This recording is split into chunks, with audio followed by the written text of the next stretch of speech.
안녕하세요. 여러분의 한방 합격 도우미 정쪽 인사드리면서 자, 이번 시간도 뭘 챙겨서? 자신감 챙겨서 고고싱 오십시오. 자, 21번 스프레드시트 일반 21번 문제부터 고고싱 달려보겠습니다.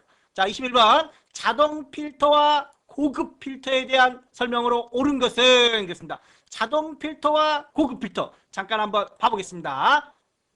자, 여기 필터가 있고 고급이 있습니다. 데이터 메뉴에. 자, 필터를 눌렀을 때 맨 위에를 살펴보겠습니다. 필터를 누르면 이런 모양들이 생깁니다. 없어져 버리죠. 자, 그런데 고급은 이렇게 대화 상자가 뜹니다. 대화 상자가 떠서 조건을 별도로 작성을 할 수도 있고 또 다른 장소에 자, 자동 필터는 현재 위치에서 원하는 자료만 표시되고 나머지는 숨겨지지만 고급 필터는 다른 장소에 여기서부터 조건에 맞는 자료를 뽑아낼 수, 추출할 수도 있다는 겁니다. 자동 필터 한번 봐볼게요. 자, 예를 들어서 여기서 자 사용자 지정으로 한번 가볼게요. 그렇게 해서 여기서 20점 이상을 한번 봐보겠습니다. 20점 이상.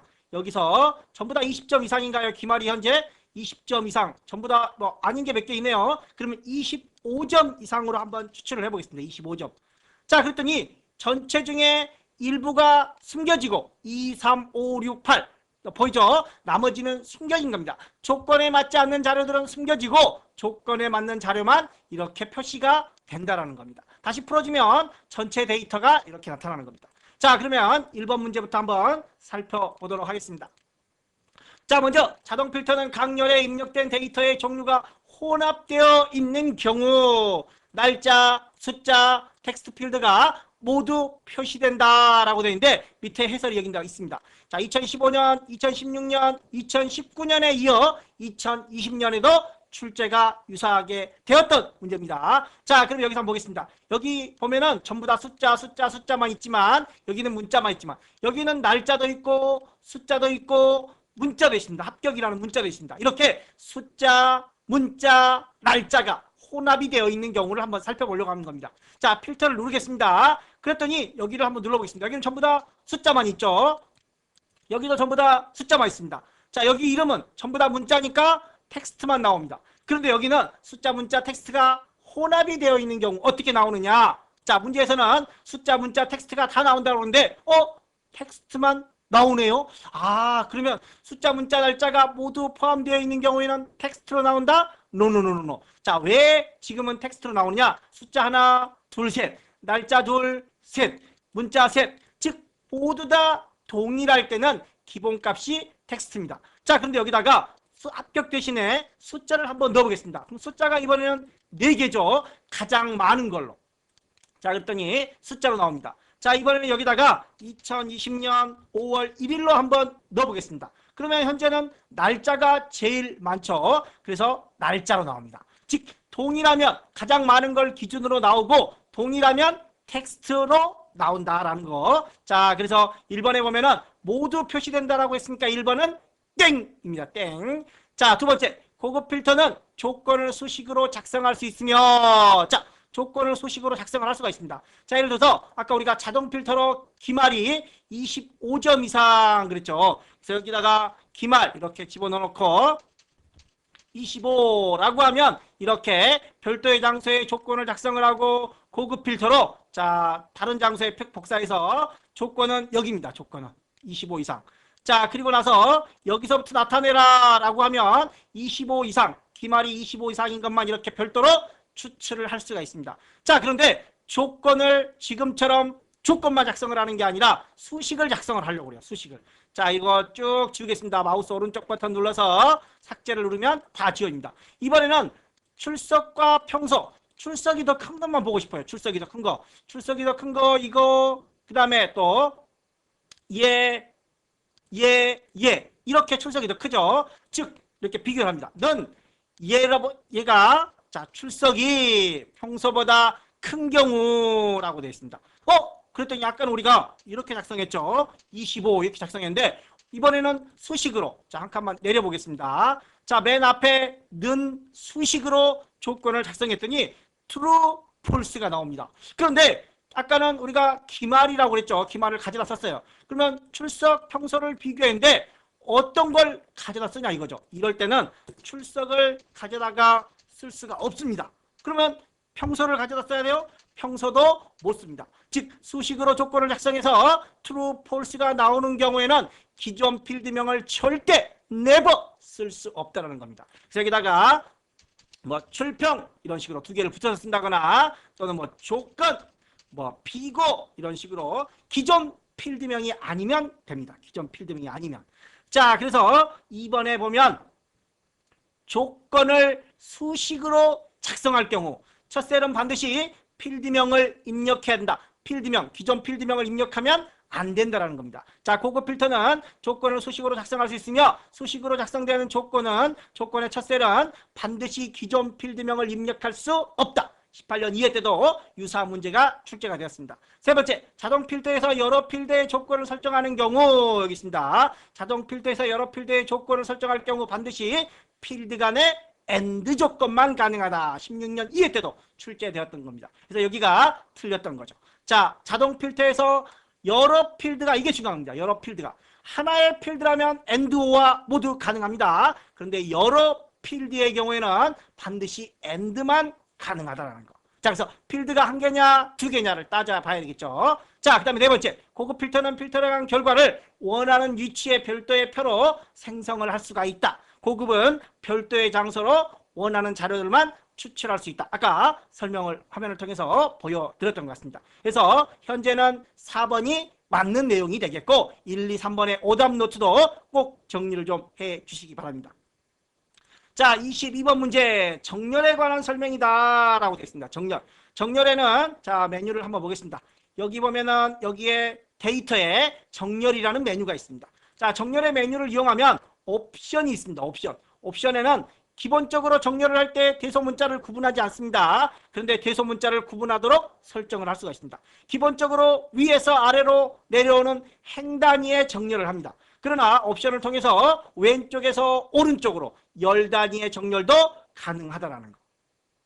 자, 그러면 내용을 보면서 하나씩 설명을 좀 드려보겠습니다. 대소문자 구별을 할 수 있다. 표 안에서 다른 열에는 영향을 주지 않고 선택한 열 내에서만 정렬하도록 할 수 있다. 자, 여기다 보겠습니다. 이 부분만 정렬을 하고 싶어요. 정렬 눌렀더니 물어보죠. 야, 너 여기서부터 여기까지 데이터가 있는데 이 부분만 네가 굳이 하고 싶은 거냐? 아니면 선택 영역을 확장해서 전체적으로 할 거냐? 아니면 현재 선택된 부분만 할 거냐라고 선택을 할 수가 있습니다. 즉 현재 영역만 하고 싶다면 두 번째를 잡아야 되겠죠. 아니야, 내가 잘못 잡았어. 나는 전체를 원해. 그러면 선택 영역 확장으로 정렬을 누르면 이렇게 전체적으로 범위가 잡혀진다는 겁니다. 자, 그래서 다른 열에는 영향을 주지 않고 선택한 열에서만 정렬하도록 할 수 있다. 정렬 기준을 셀 아이콘으로 선택한 경우 기본 정렬은 위에 표시이다. 자, 이것도 한번 보겠습니다. 자, 이렇게 놓고 정렬을 한번 보겠습니다. 자, 기본적으로 정렬 기준은 값, 셀색, 글꼴색, 셀 아이콘 네 가지가 있습니다. 값의 경우에는 오름 내림 사용자가 있죠. 그러나 그 외에 셀색으로 기준을 할 경우에는 위아래, 기본이 위죠. 또 글꼴색도 위아래입니다. 위에. 자, 그 다음에 셀 아이콘도 역시 위아래. 자, 값만 뭐라는 거죠? 오름 내림이 있지만 그 외의 정렬 기준들은 전부 다 위아래입니다. 위아래 이런 것처럼. 자, 기본값은 뭐다? 위다라는 겁니다. 자, 그래서 셀 아이콘으로 선택한 경우 정렬 순서는 위의 표시가 기본이다라는 거죠. 자, 정렬 기준은 행을 기준으로 정렬하려면 정렬 대화 상자 옵션에서 정렬 옵션의 방향이 위에서 아래다. 자, 이게 기본 정렬입니다. 행을 기준으로 정렬을 하려면 별도로 안 해도 돼요. 왜? 기본이니까. 그러나 열 단위로 정렬을 하려면 반드시 정렬 대화 상자 옵션에 와서 왼쪽에서 오른쪽으로를 설정을 해줘야 된다는 겁니다. 4번이 그래서 현재로는 뭐 내용상 맞는 거지만 행을 기준으로 정렬하려면 별도 설정이 필요 없다라는 거. 자, 아울러 참고 정리해 주시면 숨겨진 행이나 열은 정렬에 포함되지 않고 빈 셀은 오름 내림에 상관없이 항상 마지막에 정렬된다라는 내용까지 정리를 좀 해주시기 바랍니다. 자, 22번 문제는 4번이 답이 된다라는 겁니다. 옳지 않은 거. 자, 그 다음에 23번 문제. 시나리오에 대한 설명으로 옳지 않은 거. 자, 시나리오란 결과값을 예측을 해보는 겁니다. 예측을.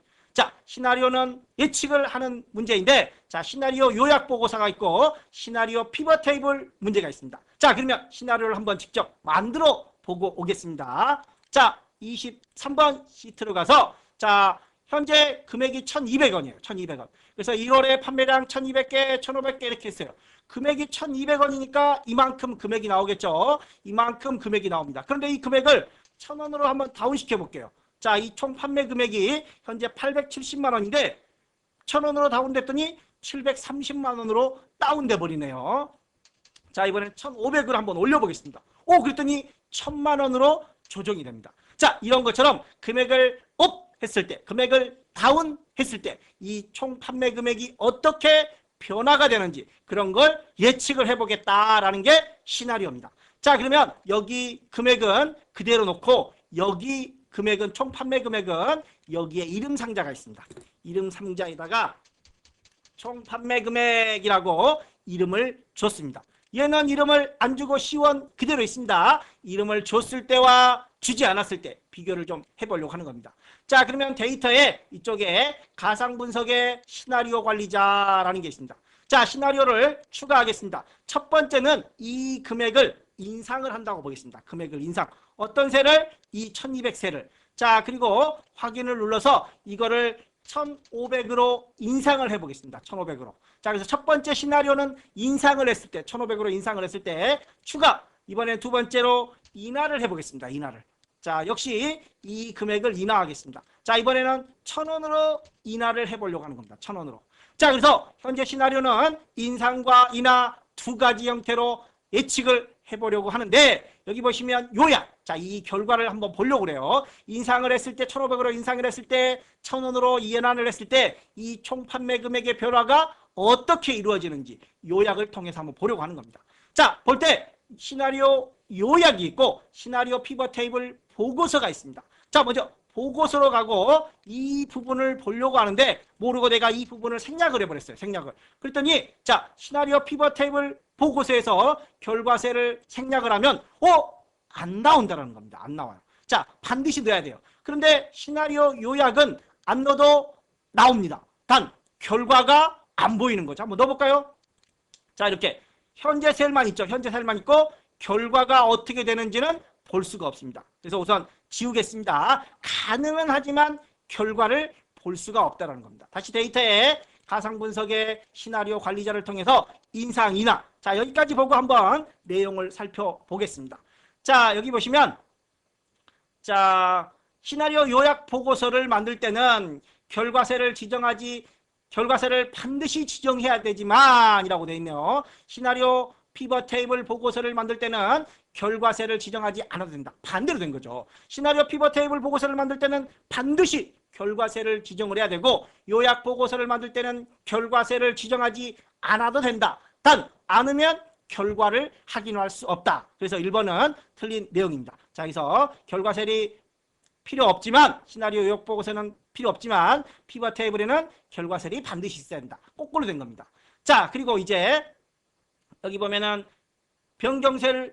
변경셀과 결과셀의 이름을 정의하면 아까 우리가 이름을 정의한 경우와 정의하지 않은 경우 이 부분에는 이름을 정의하지 않고 이 부분에는 총 판매액이라고 이름을 정의했습니다. 자, 그러면 다시 한번 시나리오 요약 보고서로 결과를 한번 확인해 보겠습니다. 자, 이 부분에 대한 결과를 확인하겠다는 겁니다. 그럼 다시 만들어지죠. 자, 여기 보시면 아까 우리가 총 판매 금액이라고 이름을 정의하니까 이렇게 나옵니다. 근데 C1은 이름을 정의하지 않으니까 그냥 셀 주소가 나오는 거죠. 현재 값입니다. 자, 1,500으로 인상을 했을 때 이렇게 바뀌고 1,000원으로 인상했을 때 이렇게 바뀔 것이다라는 예측 시나리오를 만들어 온 겁니다. 이름을 정의하지 않은 경우, 이름을 정의한 경우로 각각 구분하여 보시면 될 것 같습니다. 자, 그래서 3번에 보시면 자, 생성을 하기 전에 변경셀과 결과셀의 이름을 정의하면 셀 참조 대신 정의된 이름이 보고서에 표시된다. 자, 여기서는 이름을 정의하지 않았기 때문에 주소로 나타나지만 이름을 정의했다면 이렇게 이름 정의된 내용으로 볼 수 있다라는 겁니다. 그래서 3번은 맞는 내용이 되겠죠. 자, 그 다음에 네 번째, 시나리오 요약 보고서는 자동으로 갱신되지 않으므로 변경된 값을 요약 보고서에 표시하려면 새 요약 보고서를 만들어야 된다. 자, 만약에 이게 잘못됐다 그러면 지워야 돼요. 지우고 다시 와서 시나리오 요약을 다시 만들어야 된다는 겁니다. 왜? 업데이트가 안 되기 때문에. 자, 우리가 앞서 업데이트가 안 되는 것들은 피벗 테이블. 피벗 테이블도 업데이트가 안 됩니다. 새로 고침이 자동으로 안 된다는 겁니다. 그래서 사용자가 직접 새로 고침을 해야 되고, 시나리오 역시 자동으로 갱신이 안 되므로 새 요약 보고서를, 새롭게 요약 보고서를 만들어줘야 된다는 겁니다. 그래서 4번도 맞는 내용이 되겠고, 3번도 맞는 내용이 되겠고, 여러 시나리오를 비교하여 하나의 테이블로 요약하는 보고서를 만들 수도 있다. 통합 시나리오가 있습니다. 자, 그래서 병합 시나리오. 자, 그래서 현재 1번이 틀린 내용이 되겠습니다. 자, 24번 문제로 가보겠습니다. 자, 24번 문제. 셀 스타일에 대한 설명이다. 자, 셀 스타일 한번 가보겠습니다. 자, 여기에 우리가 홈에 오면은 셀 스타일이 있습니다. 셀 스타일 나쁨. 뭐 이렇게 보통으로 해놓을까요? 보통 해놨습니다. 그런데 이 셀 스타일을 내가 보통 여기 있습니다. 보통의 마우스 오른쪽 버튼 눌러서 수정, 중복, 삭제 가능하죠. 자, 수정을 한번 해볼까요? 수정을 해서 보호도 할 수 있습니다. 특정 셀에 보호도 할 수 있습니다. 자, 서식에 들어가서 이 부분의 색을, 자, 현재 주황인가요? 연한 주황. 이 부분을 빨간색으로 한번 채워보겠습니다. 빨간색으로. 확인! 이렇게 해서 수정도 가능하다는 겁니다. 셀 스타일에 대해서. 자, 그래서 셀 스타일은 글꼴과 글꼴 크기, 숫자 서식, 셀 테두리, 음영 등의 정의된 서식 집합으로 셀 서식을 일관성 있게 적용하는 데 편리하다. 기본 제공 셀 스타일을 수정하거나 복제하여 사용자 지정 셀 스타일을 직접 만들 수도 있다. 사용 중인 셀 스타일을 수정한 경우 해당 셀의 셀 스타일을 다시 적용하여 수정한 서식이 반영된다. 자, 아까 우리가 여기서 주황색이었는데 수정하니까 바로 반영이 됐습니다. 다시 한번 가볼까요? 또 반영을 다시 한번 해도 되는지 볼게요. 자, 수정에 들어가서 이 부분을 이번에는 노란색으로 한번 해보겠습니다. 자, 그랬더니 바로 적용이 된다는 겁니다.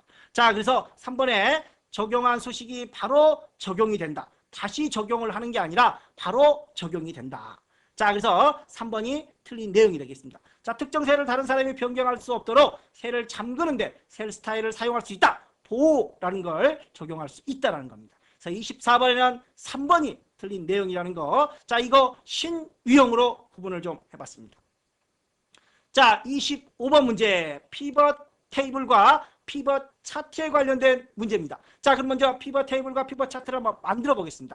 자, 25번으로 와서 이 부분을 이렇게 범위를 잡고 삽입에 피벗 테이블이 있습니다. 여기 보시면 피벗 테이블이 있고 피벗 차트가 있습니다. 피벗 테이블은 피벗 테이블만, only 피벗 테이블만 만들어집니다. 자, 그러면 피벗 테이블과 피벗 차트를 같이 만들고 싶다면 피벗 차트를 눌러주셔야 돼요. 자, 우선 피벗 테이블을 한번 넣어볼게요. 피벗 테이블. 자, 그런데 피벗 테이블은 새 워크시트, 기존 워크시트라는 게 있습니다. 기존 워크시트는 우리가 지금 작업하고 있는 시트. 여기서 만들까요? 여기서 만들까요? 여기서 만들까요? 지정을 할 수가 있습니다. 지정을. 그런데 새 워크시트는 지정을 할 수가 없어요. 그러면 어떻게 만들어져요? 자, 확인을 한번 눌러보겠습니다. 그랬더니 A3부터 나오네요. A3부터. 자, 이름을 보고서에 놓고 A1으로 가죠. 자, 반은 이렇게 행으로 오고, 자, 성별은 이렇게 오겠습니다.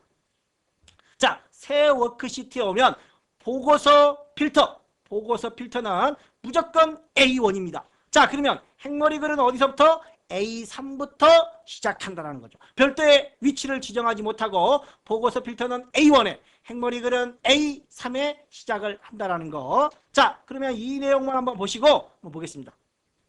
새 워크시트에, 기존 워크시트가 아니라 새 워크시트에 피벗 테이블을 생성하면 보고서 필터는 A1에, 행 레이블은 A3에서 시작한다. 오케이. 자, 오케이 맞습니다. 자, 그러면 두 번째 내용을 다시 한번 이번에는 여기다가 다시 25번에 와서 자, 피벗 테이블 차트로 한번 가보겠습니다. 피벗 테이블 차트. 역시 자, 여기는 기존 워크시트에서 한번 가보겠습니다. 이렇게. 자, 그랬더니 피벗 테이블도 여기 피벗 테이블 나오고 여기는 피벗 차트가 같이 나오죠. 자, 이렇게 두 개를 놓고 한번 가보겠습니다. 자, 이름은 보고서 필터, 여기는 반, 여기는 성명, 자, 그 다음에 중간, 기말 이렇게 놨습니다. 자, 그리고 이 시그마 값, 현재 연레이블에 있는 시그마 값을 이렇게 옮겨줄 수도 있습니다. 옮겨주고, 자, 이렇게 보겠습니다. 자, 그러면 여기 보면 이름, 자, 이름을 나는 모든 항목 이렇게 해서 필요 없는 사람을 빼고 싶어요. 이렇게 뺄 수 있습니다. 자, 또 반 중에서도 나는 3반을 빼고 싶다. 이런 식으로. 성별 중에서도 여자는 남자는 빼고 싶다. 자, 이런 식으로 할 수가 있다는 겁니다. 자, 이렇게 피벗 차트이기 때문에 이렇게 필터 등을 이용해서 적용을 시킬 수가 있습니다. 자, 그런데 피벗 테이블을 한번, 여기는 없어졌네요. 내용들이 다 사라져가지고 없어졌나 봐요. 다 필터를 해서. 자, 그러면 3번도 체크해보고, 자, 여기도 남도 이렇게 체크를 해보겠습니다. 자, 그랬더니 다시 나타나죠. 자, 이때 피벗 테이블의 내용을 한번 지워보려고 그래요. 자, 여기도 모든 항목을 한번 체크를 해보겠습니다. 자, 그리고 피벗 테이블을 지웁니다. 딜리트. 이 피벗 테이블은 부분만 안 지워집니다. 블럭 잡아서 부분만 지우려고 하면 안 지워져요. 그래서 피벗 테이블의 일부 내용을 변경할 수 없다. 그럼 맞는 내용입니다. 자, 근데 전체를 블럭으로 잡고 딜리트를 누르면 피벗 테이블이 삭제가 됩니다. 그런데 이때 피벗 차트는 그대로 남아있네요. 와, 남아있어요. 그런데 문제는 아까 우리가처럼 뭐 이름을 두고 일반을 두고 남녀 이런 서식들을 지워져 버립니다.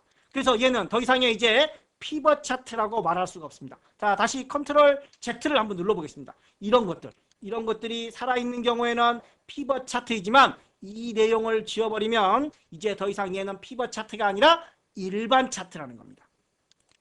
자, 그래서 내용을 보시면 1번은 아까 OK였습니다. 자, 피벗 테이블과 연결된 피벗 차트가 있는 경우 피벗 테이블에서 피벗 테이블 도구 모두 지우기, 일부분은 안 지워진다고 했습니다. 그래서 부분 지우기가 아니라 모두 지우기를 하면 피벗 테이블과 피벗 차트의 필드, 서식 필드가 모두 제거된다. 제거된다라는 건 피벗 차트가 더 이상 안 되고 일반 차트로 변경이 된다라는 의미입니다. 자, 세 번째. 하위 데이터 집합에도 필터와 정렬을 적용하여 원하는 정보만 강조할 수 있으며 조건부 서식도 적용이 가능하다라는 겁니다. 자, 여기서 다시 한번 이렇게 놓겠습니다. 자, 이렇게 하위에 대해서만 홈의 조건부 서식들을 설정을 할 수가 있다라는 겁니다. 그대로. 자, 그래서 하위 데이터 집합에도 필터와 정렬을 적용하여 원하는 정보만 조건을 강조할 수 있으며 조건부 서식도 그대로 적용할 수 있다라는 거. 자, 16년 2회 때 동일한 문제가 출제되었던 겁니다. 자, 또 하나 피벗 테이블 내에서 정렬 시 이동되지 않는다. 뭐가? 메모가. 자, 16년 1회 때 한번 출제가 되었습니다. 일반적으로 일반 데이터, 피벗 테이블이 아닌 일반 데이터에서 메모를 정렬을 하면 메모도 같이 정렬이 됩니다. 메모도. 그런데 어디에서? 피벗 테이블 내에서 메모는 정렬되지 않는다. 정렬해서 이동이 되지 않는다라는 거 참고해서 정리를 좀 해 주시기 바랍니다. 25번에는 3번이 틀린 내용입니다. 조건부 서식도 적용이 된다라는 거. 자, 26번 문제로 가보겠습니다. 26번. 자, 26번 문제는 자, 사용자 정의 서식, 사용자 지정 서식에 대한 내용들입니다. 자, 먼저 샵이 있죠. 전부 다 샵이네요. 자, 0과 샵의 차이점. 0은 필요 없는 0도 그냥 써라. 얘는 필요 없는 0은 쓰지 말아라. 라고 하는 게 서식입니다. 자, 0. 필요 없는 0이죠. 그래서 샵 때문에 아무것도 안 나오는 겁니다. 만약에 여기가 0이었다. 0이 나와야 정상입니다. 다행히 샵입니다. 샵. 자, 그 다음에 여기는 샵.샵. 자, 여기에 필요 없는 숫자는 아무것도 없습니다. 그래서 다 써주는 겁니다. 그런데 앞에 한 자리만 하는 게 아니라 앞에는 다 써줍니다. 자, 만약에 샵이 4개 있어요. 자, 샵 여기까지 총 4개가 있어요. 자, 그러면 앞에 0이 하나 더 있어야 되겠죠. 그런데 0은 필요 없는 거니까 그냥 1, 2, 3만 써줍니다. 그런데 만약에 앞에 0, 0, 0 얘는 이렇게 돼 있어요. 0, 0, 0 샵. 그러면 앞에 자, 세 자리죠. 여기 세 자리까지는 그대로 1, 2, 3을 쓰고 앞에 0이 하나 더 있어야 돼요. 그런데 필요 없는 0이라도 이 0이니까 0을 넣어줘야 된다는 겁니다. 샵의 경우에는 필요 없으면 안 쓰고 0의 경우에는 필요 없어도 무조건 채워라 라는 겁니다. 자, 뒤에는 한 자리입니다. 한 자리. 그런데 여기에는 세 자리가 있어요. 그러면 뒤에 두 자리를 날려야 되겠죠. 그런데 5에서 반올림이 됩니다. 5에서 반올림이 되니까 얘는 최종적으로 5가 되는 겁니다. 0.5. 그래서 2번도 맞는 내용이 되는 겁니다. 자, 3번. 샵샵이라고 되어 있죠. 그럼 여기에는 두 개가 0.00이 들어가야 되는데 0.00. 여기 00은 필요한 숫자죠. 100이니까. 필요한 숫자니까 그대로 쓴 겁니다. 그런데 여기 00은 필요 없으니까 안 씁니다. 그런데 점은 남아 있어야 돼요. 점은 그대로 있어야 됩니다. 그래서 여기까지만 이 0 두 개만 없어지고 이 점은 그대로 있어야 됩니다. 필요 없는 0은 쓰지 말아라. 자, 여기 천 단위, 세 자리마다 천 단위. 하나, 둘, 셋. 여기다가 쉼표를 넣어라 라는 겁니다. 여기에 필요 없는 0이 없죠. 그러니까 다 쓰는 겁니다. 자, 그래서 3번이 틀렸고 100점까지를 써줘야 된다는 거. 샵은 무효의 0을 표시하지 않고 0은 무효의 0을 표시한다. 이때 반올림 한다. 역시 반올림해요. 아까 여기서 반올림에서 5 이하가 버려지는 거니까 이렇게 5로 되겠죠. 만약에 여기에가 샵이 두 개 있었다. 그러면 4, 5가 되는데 6이 반올림 되겠죠. 그러면 4, 6.46 이런 식으로 진행이 됩니다. 자, 이렇게 해서 26번에는 3번이 틀린 내용이 되겠고 계속해서 27번 문제로 들어가 보도록 하겠습니다.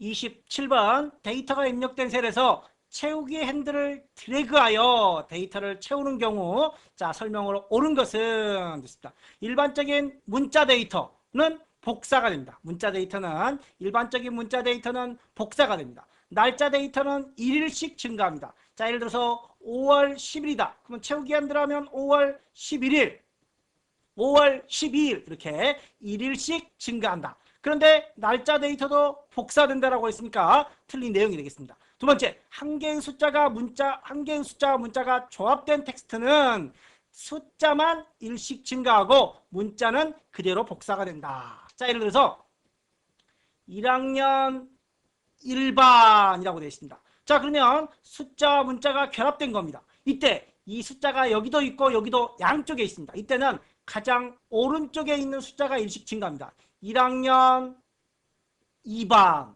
1학년 3반, 1학년 4반 오른쪽에 있는 숫자가 일씩 증가한다는 거. 숫자가 하나만 있으면 앞에 게 증가하겠죠. 자, 근데 두 개 있을 때 뒤에 있는 숫자가 일씩 증가한다는 거. 자, 문자는 그대로 복사가 된다. 자, 세 번째, 숫자 데이터가 있는 경우 일씩 증가하면서 자, 여기 보면은 기본적으로 컨트롤을 이용하면 복사가 됩니다. 컨트롤은 복사. 자, 숫자는 날짜는 1일씩 증가. 아까 날짜는 1일씩 증가. 자, 그런데 컨트롤을 이용하면 컨트롤 이용하면 복사가 되지만 숫자만 있는 경우 컨트롤 이용하면 일씩 증가합니다. 자, 예를 들어서 한번 보겠습니다. 여기다가. 자, 맨 뒤에다가 놓고 여기다가 1학년 1반이라고 나왔습니다. 숫자와 문자가 결합이 되어 있어요. 그래서 오른쪽 숫자가 일씩 증가합니다. 자, 여기는 1학년만 해보겠습니다. 1학년만. 숫자만 있죠. 숫자 하나만 있습니다. 그래서 여기는 1, 2, 3, 4 앞에 있으니까. 자, 그런데 그냥 숫자만 있는 경우 그냥 끌면 자, 아까 날짜의 경우 한번 해볼게요. 5월 1일. 날짜는 일씩 증가합니다. 그러나 숫자는 복사가 돼버립니다. 복사가. 자, 그러면 숫자를 일씩 증가하려면 컨트롤 키를 눌러주면 된다는 겁니다. 컨트롤 키를. 자, 숫자와 문자가 있는 경우에는 기본적으로 일씩 증가합니다. 그러나 컨트롤 키를 누르면 어떻게 된다고요? 컨트롤 키를 누르면 복사가 돼버립니다. 컨트롤 누르면 복사. 그러나 숫자에서는 컨트롤 누르면 일씩 증가라는 겁니다. 또 여기다가 50 이렇게 해놨습니다. 그러면 50 간격이 얼마예요? 5씩입니다. 그러면 5씩 증가합니다. 15, 20. 자, 그런데 역시 또 컨트롤 키를 눌러버리면 50, 50 이렇게 복사가 돼버린다는 거. 자, 그래서 여기서 컨트롤 키는 기본적으로 복사이지만 어떤 경우에만 숫자인 경우에만 컨트롤은 일씩 증가한다. 자, 그래서 1번도 아까 틀렸죠. 문자는 복사가 되지만 날짜는 복사가 아니라 1일씩 증가한다. 한 개의 숫자와 문자가 조합된 텍스트는 숫자만 일씩 증가하고 문자는 복사로 된다. 숫자만 있는 경우에는 복사가 된다. 컨트롤 키를 안 눌렀습니다. 컨트롤 키를 눌렀다면 일씩 증가하겠죠. 3번은 틀린 내용이 되겠죠. 자, 아까 1번도 틀린 내용이고, 자, 4번. 숫자가 입력된 두 셀을 블럭 잡아서, 예를 들어서 50 이렇게 두 셀을 블럭 잡아서 복사를 채우기 핸들을 하면 두 숫자가 반복되는 게 아니라 5씩 증가되어 있죠. 그래서 50, 15, 20. 만약에 15라고 한다면 5씩 감소가 되고 있어요. 50, 0, 마이너스 5 이렇게 5씩 감소가 되는 겁니다. 컨트롤 키를 눌렀다면 반복하여 복사가 되겠죠. 4번도 틀린 내용이 되겠습니다. 맞는 건 2번이 되겠죠. 자, 이렇게 해서 27번에는 2번이 정답이 되겠습니다. 자, 다음 28번 문제 한번 보도록 하겠습니다. 28번 문제. 셀 포인터의 이동 작업에 대한 설명으로 옳지 않은 것. 자, Alt 페이지 업 다운. 현재 시트를 기준으로 오른쪽, 다음 왼쪽, 오른쪽 이동하는 것. 자, 다음 오른쪽으로 이동하는 건 컨트롤 페이지 다운. 다음이니까 다운입니다. 다운, 다운. 자, 여기는 업이죠. 업이니까 이전, 왼쪽. 컨트롤 페이지 업 다운으로 시트를 왼쪽, 오른쪽으로 이동할 수 있습니다. 자, 그 다음에 이름 상자에 셀 주소를 입력하고 엔터를 치면 해당 셀의 위치로 이동을 한다.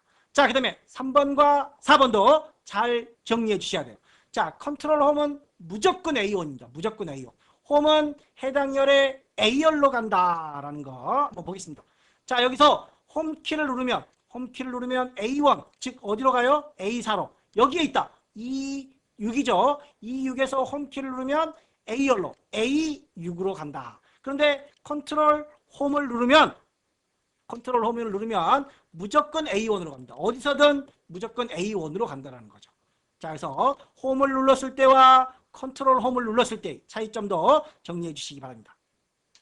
자, 29번 문제 옵셋 함수가 나왔습니다. 옵셋 함수. 2016년 2회 때 유사한 문제가 출제가 되었는데, 자, 인덱스 함수가 있습니다. 우리 인덱스 함수. 인덱스도 역시 범위, 행, 열입니다. 그래서 1행부터 1열, 1행 1열부터 시작합니다. 여기서는 0행 0열이라는 게 없어요. 그런데 옵셋은 0부터 시작합니다. 0부터. 자, 그러면 마이너스 1. 자, 어디서부터 하는 거죠? B3. B3면 여기죠. 여기가 있습니다. 여기. 여기서 0. 0이면 자기 자신을 의미하는 겁니다. 마이너스 1. 앞에가 행이에요. 앞에가 행. 뒤에가 열입니다. 그래서 위로 가면 행, 마이너스면 위로 갑니다. 마이너스면 위로, 플러스면 아래로 내려옵니다. 지금은 마이너스 1이니까 위로 올라가겠죠. 그러면 여기가 됩니다. 여기 국문가가. 마이너스 1. 그리고 이제 다시 열이죠. 오른쪽으로. 마이너스면 또 왼쪽으로 갑니다. 그런데 플러스니까 오른쪽으로. 자, 여기 0부터 시작합니다. 1, 2. 그래서 최종적으로 박태훈이 나온다는 겁니다. 박태훈. 자, 행, 앞에 거 행. 자, 마이너스 값은 위쪽이나 왼쪽으로. 플러스 값은 아래쪽이나 오른쪽으로 진행을 할 때 0, 자기 자신이 0번째라는 겁니다. 자, 그래서 여기서 마이너스 1, 뭐 하나 올라가고 1, 자, 0, 1, 2가 된다는 거. 자, 29번에는 4번이 정답이 되겠습니다. 자, 30번 문제 보겠습니다. 30번 문제. 자, 컨트롤, 개발도구, 컨트롤 그룹에 대한 설명으로 옳지 않은 거. 자, 한번 가볼게요. 자, 여기다가 개발도구, 자, 삽입에 있습니다. 양식 컨트롤이 있고 액티브X 컨트롤이 있습니다. 우선 양식 컨트롤을 이렇게 드래그하면 매크로가 작성된 경우 매크로를 이렇게 선택을 해줄 수가 있습니다. 그러나 액티브X 컨트롤은 드래그를 해도 아무런 변화가 없습니다. 이 안에 더블 클릭해서 이 프로시저 여기다가 영어로 작성을 하는 겁니다. 여기다 영어를 작성을 하는 거고 코딩을 하는 거고. 자, 여기도 보면 얘는 뭐죠? 액티브입니다. 얘는 액티브. 액티브는 디자인 모드가 활성화가 돼 있으면, 자, 활성화가 이렇게 돼 있으면 얘를 크기를 조절하고 편집을 할 수가 있습니다. 그러나 디자인 모드가 해제되면 크기 조절이 안 됩니다. 크기 조절이 안 되고 무조건 코딩 내용, 프로시저를 실행만 시킬 수가 있습니다. 자, 그런데 이 양식이죠. 이 양식은 디자인 모드와 상관없습니다. 디자인 모드가 활성이 되어 있어도 이렇게 크기 조절을 마우스 오른쪽으로 크기 조절을 할 수 있습니다.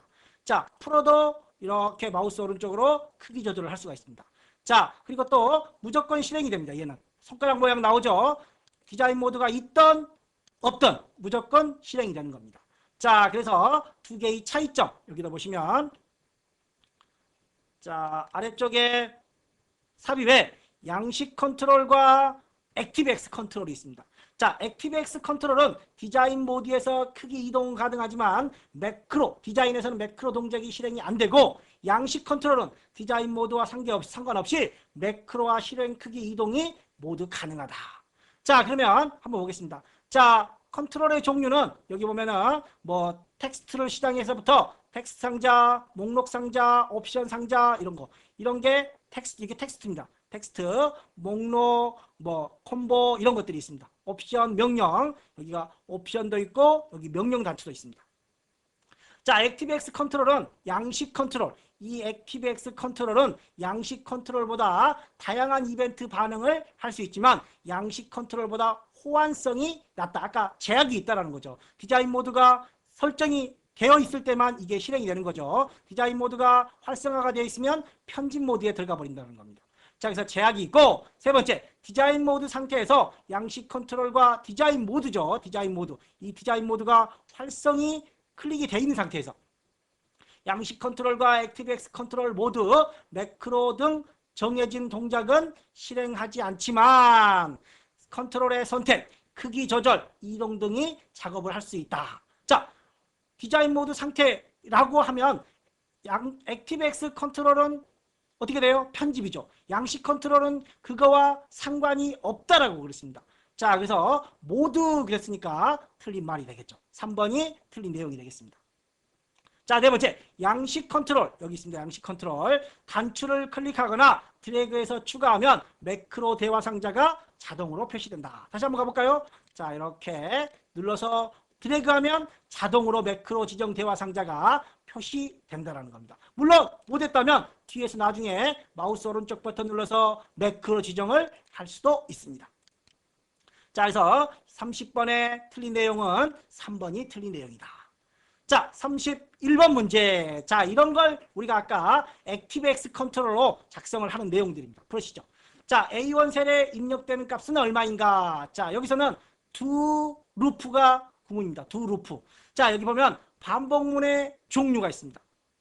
두 while, 두 루프 while. 자, 루프가 중간에 오느냐, 끝에 오느냐 이 차입니다. 자, 그러면 until이 들어가는 경우, until이 들어가는 경우는 거짓일 동안 실행을 하고 until이 안 들어가면 참일 동안 실행을 하게 되는 겁니다.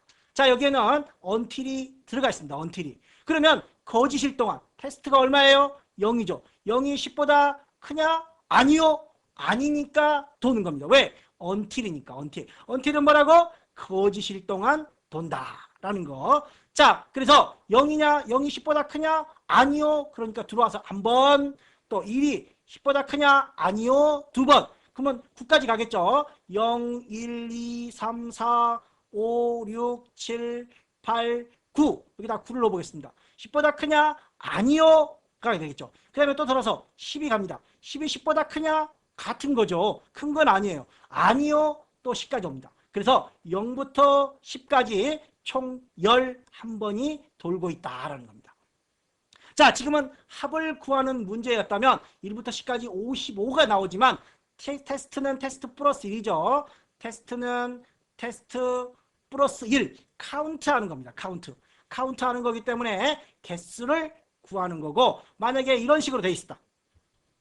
자, sum은 sum 플러스 테스트라고 한다면 테스트가 계속 1, 2, 3 그래서 합에다가 계속 누적시키죠. 뭐 꼭 sum이 아니어도 돼요. TOT는 TOT 플러스 테스트 이런 식으로 되어 있다면 답은 55가 됩니다. 그러나 지금은 테스트를 계속 일씩 증가시키고 있는 거죠. 그래서 마지막으로 테스트 값을 찍고 있으니까 개수, 카운트를 하는 겁니다. 총 11번을 돌고 있다는 겁니다. 현재 문제는 2010년, 한 10년 전에 출제된 문제가 동일하게 출제됐다는 겁니다. 과거 문제들이 좀 많이 나오는 것 같아요. 자, 다음 문제 한번 살펴보겠습니다. 32번 문제. 자, 32번 문제 경우에는 이렇게 들어가 있는 걸 배열 상수라고 하죠. 맨 앞에 있는 걸 배열 수식이라고 합니다. 맨 앞에 있는 건, 맨 앞뒤로 들어가는 건 배열 수식. 자, 이 중간에 들어가는 건 배열 상수라고 합니다. 자, 그럼 여기서 이 상수는 3하고 하나만 있을 때는 3하고 같은 겁니다. 그래서 A1부터 G1까지 중에서 세 번째로 작은 값. 얘가 제일 작죠? 그 다음. 그럼 얘는 30이 됩니다. 세 번째로 작은 값.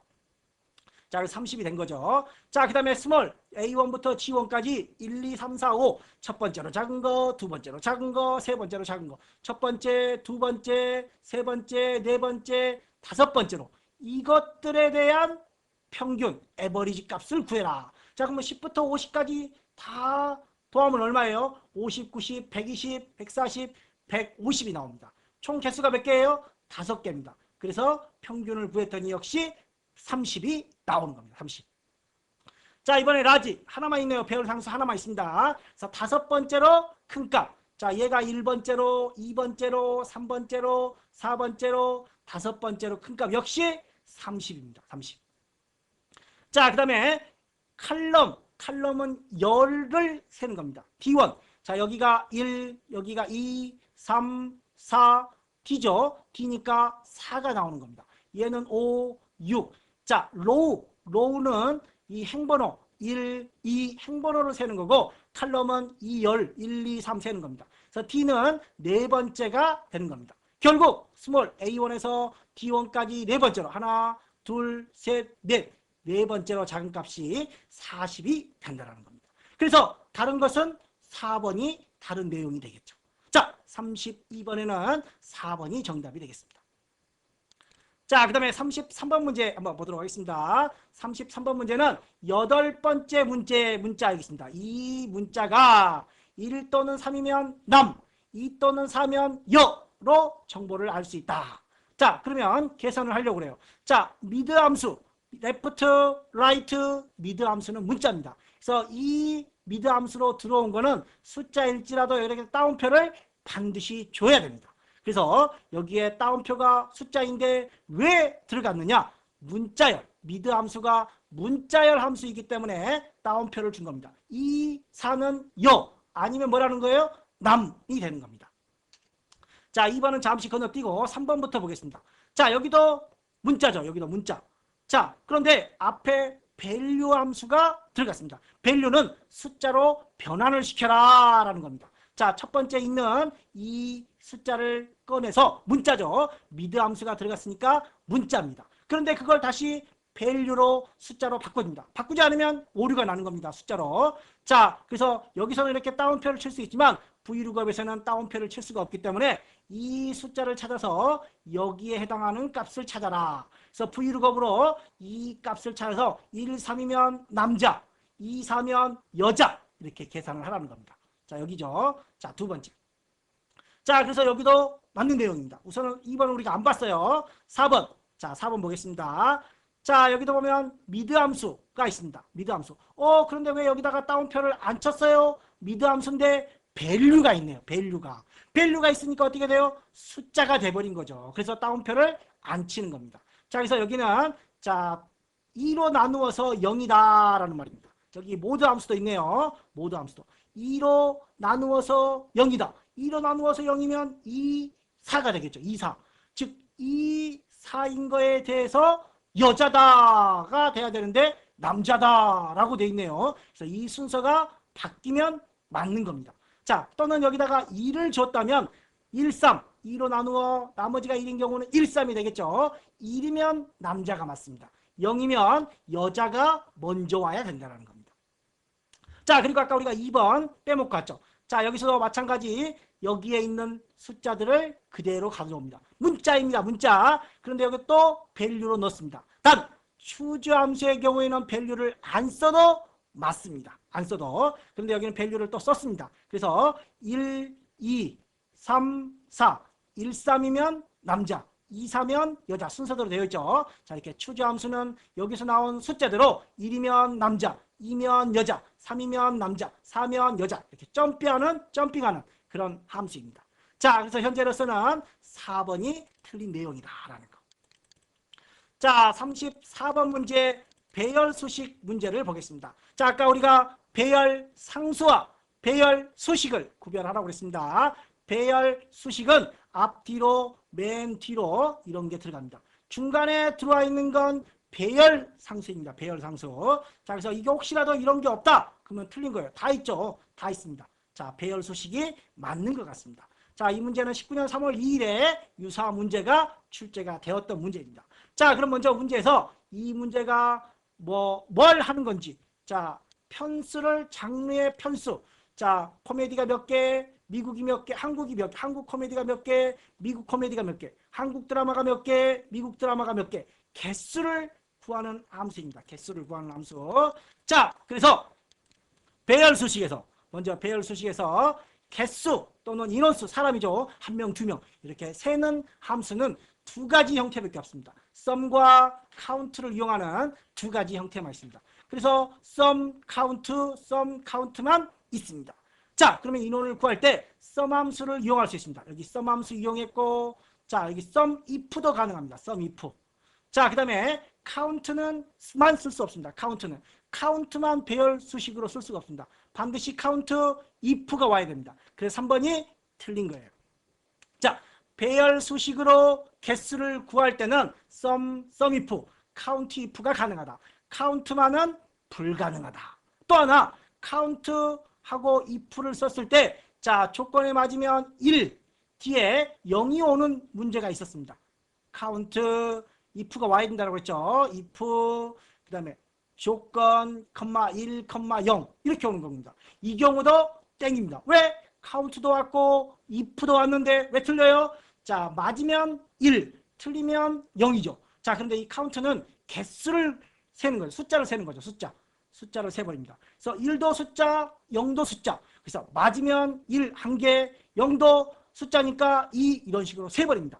그래서 이거를 0을 쓰면 안 된다는 겁니다. 카운트는 숫자를 카운트하는 거기 때문에 0도 카운트를 하기 때문에 맨 뒤에 0을 절대 never 쓸 수 없다는 겁니다. 썸은 쓸 수 있어요. 썸은 왜? 0을 더해봤자 0이니까 1만 더해주겠죠. 0은 더해봤자 0입니다. 그러나 카운트는 이 0을 개수로 카운트를 해버리기 때문에 카운트 if에서는 맨 뒤에 0을 절대 쓸 수 없다는 거. 자, 그 다음에 if가 있으면 쉼표, if가 없으면 곱하기. 자, 1번에 if 함수가 없으니까 곱하기가 나왔습니다. if 함수가 있으니까 뒤에 쉼표가 나왔습니다. 그런데 여기는 if 나왔죠. 굳이 이 if를 빼고 여기다가 별표를 해서 이 조건과 이 조건을 연결할 수 있습니다. 자, 배열 수식에서는 and 함수를 따로 쓸 수가 없습니다. 그래서 조건과 조건을 곱하기 형태로 묶어서 and로 처리를 하는 겁니다. and로. 자, 그리고 조건이 2개 이상일 때 곱하기 1. 여기 보면 1번에 자, sum 조건이죠. 곱하기를 안 쓰고 조건으로 곱하기를 했습니다. 그리고 맨 뒤에 1이 와야 되는데 조건이 2개인 경우에는 역시 1이 생략이 가능합니다. 조건이 하나인 경우에는 반드시 뒤에 1이 와야 됩니다. 그리고 if에서는 무조건 또 와야 됩니다. 여기는 조건이 하나밖에 없으니까 곱하기 1이 온 겁니다. 자, if를 쓸 경우에는 조건이 하나든 둘이든 꼭 1이 와야 되는 겁니다. 자, 그래서 우선 기본적으로 3번에 카운트만 써서 배열 수식을 이용하여 인원수를 구할 수 없다. 반드시 if가 따라와야 된다. if가 따라올 때 맨 뒤에 카운트에서 if가 따라올 때 맨 뒤에 0이 오면 절대 안 된다. 라는 것까지 정리를 좀 해주시기 바랍니다. 자, 그 다음 문제 35번 문제 한번 보도록 하겠습니다. 35번 문제. 자, 이름상자라고 되어 있습니다. 35번 문제 한번 가볼까요? 자, 이름상자 우리가 앞에서 시나리오 할 때 잠깐 해봤었습니다. 자, 여기는 이름을 안 만들고 여기는 이름을 정의했었죠. 자, 35번 문제 가보겠습니다. 자, 여기에다가 수량이라고 한번 써볼게요. 수량 이렇게 엔터를 쳐주면 이 부분이 수량으로 나옵니다. 자, 좀 이따가 다시 눌러봐도 이렇게 수량으로 나오죠. 자, 그리고 차트를 누르면 차트 1, 차트 2 만들어진 순서대로 번호가 이렇게 차트로 나타납니다. 또 하나, 자, 계속해서 보겠습니다. 자, 컨트롤 키를 누르고 여러 개의 셀을 선택하면 그렇습니다. 자, 제일 먼저 여기를 선택했습니다. H3 나오죠. 그 다음에 컨트롤 키를 누르고 했더니 HU, 또 여기를 눌렀더니 D3. 마지막에 선택한 게 이름 상자에 표시된다라는 겁니다. 자, 그 다음에 이름을 정의해 놓는 경우 이름이 표시된다. 아까 여기다가 이름을 정의했더니 수량으로 표시가 되는 거죠. 자, 차트가 선택되어 있는 경우 차트의 종류가 표시되는 게 아니라 차트 1, 차트 2 순으로 표시된다. 그래서 3번이 틀린 거고 이 문제 역시 신유형으로 정리를 좀 해봤습니다. 자, 수식 작성 중인 경우 최근 사용한 함수 목록이 표시된다. 어디에? 이름 상자에. 자, 그러면 여기 보면 현재 이름 상자에 H6이라고 되어 있죠. 자, 수식에 가서 fx 함수를 사용해서 최근에 사용한 함수 중에서 자, 이게 함수죠. 썸을 넣어봤습니다. 이렇게 썸. 자, 그리고 여기를 이렇게 쭉 잡아봤습니다. 그리고 했더니 360이 나오죠. 다시 또 는 했더니 여기에 썸이 나온다는 겁니다. 자, 이런 식으로 4번에 자, 수식을 작성 중인 경우 는을 쓰는 경우 최근 사용한 함수 목록이 표시된다. 최근 사용한 함수가 있다면 그렇게 표시된다. 어디에? 이름 상자에. 자, 그래서 틀린 거는 3번이 틀린 내용이 되겠습니다. 자, 36번 문제. 엑셀의 화면 확대 축소에 대한 설명으로 옳지 않은 거. 화면 확대는 10에서 400%까지 확대 축소가 된다. 설정하면 확대 축소 배열은 통합 문서의 모든 시트에 적용이 되는 게 아니라 선택된 시트에만 적용이 된다. 그래서 2번이 틀린 겁니다. 자, 화면의 확대 축소는 단지 화면에서 보이는 상태만 확대 축소가 되고 인쇄 시에는 확대 축소가 안 된다라는 겁니다. 자, 그러면 여기서 한번 볼게요. 자, 이쪽에도 있고 여기 있습니다. 여기 페이지 설정, 페이지 레이아웃에서도 여기 확대 비율이 있습니다. 확대 비율. 자, 그런데 그러면 인쇄에는 적용이 안 된다라고 그랬죠. 그런데 페이지 설정이라는 곳이 있습니다. 페이지 설정. 여기 페이지 설정의 배율 역시 여기다가 5라고 한번 적어볼게요. 5. 그랬더니 안 된다라고 그러죠. 여기서도 역시 10에서 400%까지 확대 축소가 가능합니다. 자, 여기 오른쪽 하단에 여기 화면 확대 축소는 화면에서만 적용이 되고 여기에서 하는 거 페이지 설정의 페이지 탭에서 확대 축소는 실제 인쇄에도 영향을 미친다는 거 확인을 해 주시기 바랍니다. 자, 그래서 화면에서 확대 축소는 화면에만 가는 거고 인쇄 시에 확대 축소를 적용하려면 페이지 설정에서 배율을 조정을 해줘야 된다. 또 컨트롤 키를 누르고 마우스 스크롤을 누르면 화면이 확대 축소가 된다라는 것도 실제 실습을 해보시기 바랍니다. 자, 36번에는 2번 모든 시트가 아니라 선택된 시트에만 확대 축소 배율이 적용이 된다라는 겁니다. 자, 37번 문제 인쇄 기능. 방금 전에 우리가 페이지 설정을 보고 왔죠. 자, 페이지 레이아웃에 페이지 설정이 있습니다. 페이지, 여백, 머리글, 바닥글, 시트 있습니다. 자, 페이지 설정에서 확대 축소가 가능합니다. 또 두 페이지 이상 넘어가는 것들을 1대1로 맞춰주면 한 페이지로 인쇄되기도 합니다. 용지 크기라든가 인쇄 품질 이런 것들을 설정할 수 있죠. 자, 여기서는 시트에 가서 보려고 하는 겁니다. 시트에. 인쇄 영역을 내가 원하는 부분만 설정을 할 수도 있고 반복할 행, 반복할 열, 특정 행위나 특정 열을 반복해서 표현할 수도 있고 자, 여기 보면은 이런 눈금선이 있죠. 이런 눈금선들이 실제로 인쇄가 안 되는 겁니다. 그런데 여기서 눈금선을 설정하면 이런 선들까지 인쇄가 됩니다. 또 흑백으로 인쇄. 자, 행렬 머리글 위에 A, B, C, D라고 있습니다. 이런 거 역시 실제로 인쇄가 안 됩니다. 그러나 이런 것도 인쇄하고 싶다. 그러면 행렬 머리글을 인쇄할 수 있습니다. 또 메모는 기본적으로 인쇄가 안 되지만 시트 끝에 모아서 인쇄할 수도 있고 시트에 표시된 그대로 인쇄도 할 수 있다. 자, 그 다음에 이번에는 간단하게 인쇄란 이런 차트도 안 하고 자, 색깔도 안 넣고 도형도 안 넣고 선도 안 넣고 only 텍스트만 only 글자만 입력된 글자만 인쇄를 하는 게 간단하게 인쇄입니다. 자, 그래서 한번 보겠습니다. 자, 실제로 눈금선은 인쇄되지 않으나 페이지 설정 시트 탭에서 눈금선을 선택하면 인쇄를 설정할 수 있다. 페이지 설정 시트 탭에 간단하게 인쇄를 선택하면 세례 테두리를 포함하여 인쇄를 할 수 있다. 테두리 안 된다고 했습니다. 테두리, 도형, 차트, 색깔 전부 다 안 됩니다. 오로지 텍스트만 들어갑니다. 자, 컨트롤 F2를 누르면 인쇄 미리 보기가 됩니다. 자, 인쇄 미리 보기에서 여백 표시 한번 보겠습니다. 자, 컨트롤 F2를 눌러도 되고 파일에 인쇄를 눌러도 됩니다. 자, 이렇게 나오죠. 자, 이때 화면 우측 하단에 두 개의 버튼이 있습니다. 두 개의 버튼. 자, 이게 잘 안 잡혀지네요. 자, 여기 보이나요? 자, 여기에 이렇게 있습니다. 자, 이게 맨 앞에 게 여백입니다. 이렇게 여백. 자, 이게 과거 2007 버전에서는 요 위에 있었어요. 위에. 그래서 여백 표시 확대 축소 이렇게 있었는데 밑으로 가 있다 보니까 저는 없어진 줄 알았어요. 이 기능이 없어진 줄 알았더니 이 밑에다 숨겨놨어요. 아, 진짜.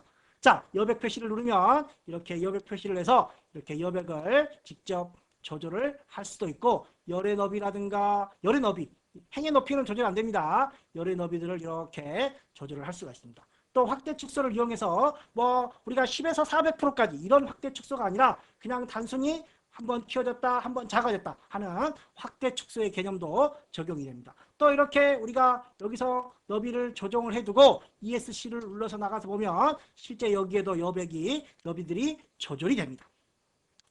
자, 그래서 여백 표시를 이용하여 마우스로 여백을 변경할 수 있다. 16년 10월에 동일하게 출제, 이건 과거의 출제 유형이었던 거죠, 이거는. 그러나 최근에도 이런 기능들이 그대로 살아있다라는 거. 자, 여기서 정답은 2번이 테두리를 포함하지 않고 모든 요소를 제외하고 텍스트만 빠르게 출력한다라는 거. 자, 다음으로 38번 문제, 데이터 선택에 관한 설명이다. 자, 차트의 데이터 선택에 관한 문제 한번 보겠습니다. 자, 38번 문제. 자, 38번 문제로 한번 들어가서 이렇게 차트가 있습니다. 자, 차트가 있는데 문제를 한번 볼까요? 자, 차트 데이터 범위에서 차트에 사용되는 전체 범위를 수정할 수가 있다. 자, 여기에 마우스 오른쪽 버튼 눌러놓고 데이터 선택으로 들어옵니다. 데이터 선택에서 범위를 나는 이 정도까지만, 또 차인주 뺐죠. 나는 또 전체로 이렇게 범위를 수정할 수 있습니다. 또 계열, 여기 보면 출석, 중간, 기말, 출석, 중간, 기말을 계열을 제거할 수도 있고, 기말이 제일 밑에 있죠. 기말을 다시 위로 이렇게 위로 올릴 수도 있습니다. 순서를 다시 기말을 아래로 이렇게 아래로 내릴 수도 있습니다. 자, 이런 계열을 제거하거나 계열의 순서를 변경할 수도 있다라는 겁니다. 자, 데이터 범위를 수정할 수도 있고, 자, 계열의 순서를 바꿀 수도 있고, 자, 행렬 전환도 되는지 볼까요? 자, 여기 보면은 왼쪽에 이런 게 있죠. 왼쪽에는 출석, 중간, 기말, 아래쪽에는 자, X축에는 이름들이 들어가 있습니다. 행렬 전환을 누르면 이름이 X축으로, 자, 그 다음에 이름이 범례로 들어오네요. 범례로. 이쪽은 X축으로. 행렬 전환도 가능하다라는 겁니다.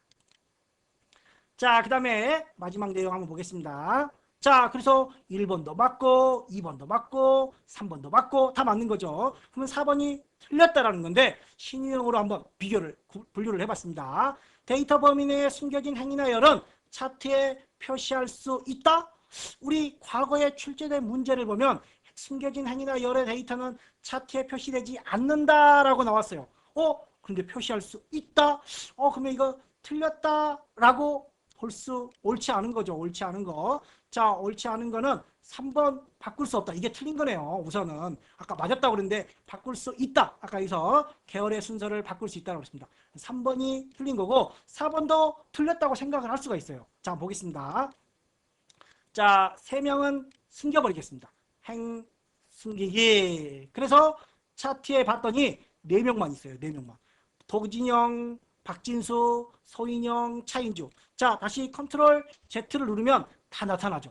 그런데 숨겨버리면 일부 내용들이 안 보인다라는 겁니다. 그런데 숨긴 내용도 표시할 수 있대요. 가능한가 보겠습니다. 자, 기본적으로 숨겨진 내용은 안 보여집니다. 근데 여기 숨겨진 빈셀이라고 있습니다. 숨겨진 행렬 데이터도 표시하겠다.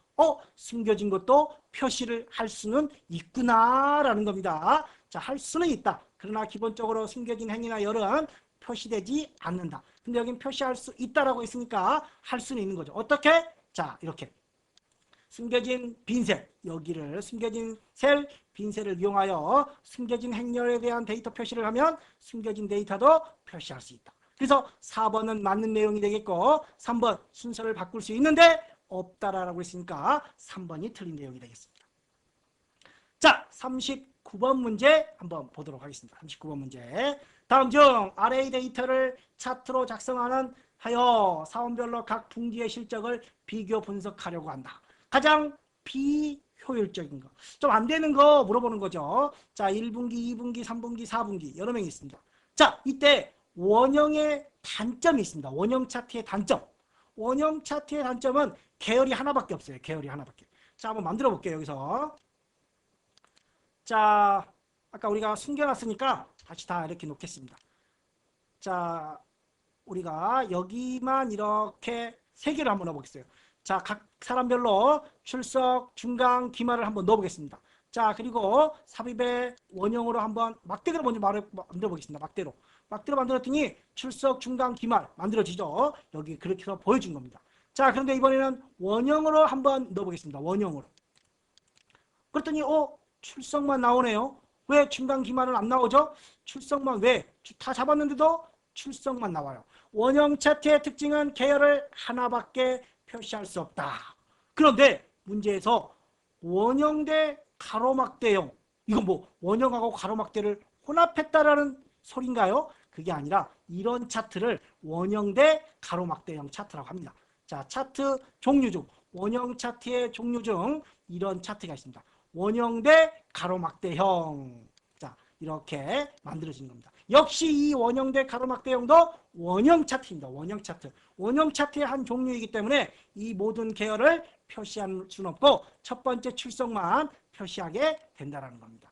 역시 자, 1분기, 2분기, 3분기, 4분기 4개의 계열을 모두 다 표시할 수는 없다. 뭐가? 원형 차트가. 원형 대 가로막대형도 원형 차트의 한 종류이다라는 거. 그래서 3번이 비효율적인 차트에 해당되겠습니다. 자, 라스트 40번 문제가 되겠습니다. 자, 40번. 다음 중 셀 영역을 선택한 후 상태 표시줄을 바로 가기 메뉴에서 상태 표시줄을 사용자 지정해서 선택할 수 있는 자동 계산에 해당하지 않는 거. 자, 40번 문제로 가볼게요. 자, 이렇게 범위를 잡고 자, 밑에 보면 여기 평균 개수 숫자 나옵니다. 또는 마우스 오른쪽 버튼 눌러주면 평균 개수 숫자 셀수 이런 것들 나옵니다. 자, 여기 그림이 이렇게 그림이 있습니다. 그래서 자, 그런데 여기 숫자의 셀수, 숫자가 몇 개 있는지 4, 5, 6, 7개 숫자의 개수 7개 나옵니다. 그러면 여기 개수는 뭔 개수예요? 문자 개수인가? 그런 게 아니라 자, 문자만 세면 하나, 둘, 3개죠. 그런데 아까 숫자 7개, 문자 3개, 그럼 총 10개죠. 얘는 공백을 제외한 개수를 말하는 겁니다. 자, 그래서 개수, 여기서 숫자의 개수는 구할 수 있어요. 숫자의 개수. 그런데 문자 데이터의 개수는 구하지 못하고 숫자와 문자가 모두 입력된 전체 입력된 셀의 개수는 구할 수 있지만 문자 셀의 개수는 구할 수 없다. 그래서 2번이 해당되지 않는 거가 되겠습니다. 자, 이렇게 해서 40번까지 모두 마무리를 했습니다. 감사합니다. 자, 이렇게 해서 여기까지 마무리하고 다음 시간은 액세스 문제로 여러분들을 다시 찾아뵙도록 하겠습니다. 이번 시간 화이팅 하시고 다음 시간 자신감 챙겨서 3과목에서 다시 만나 뵙도록 하겠습니다. 감사합니다.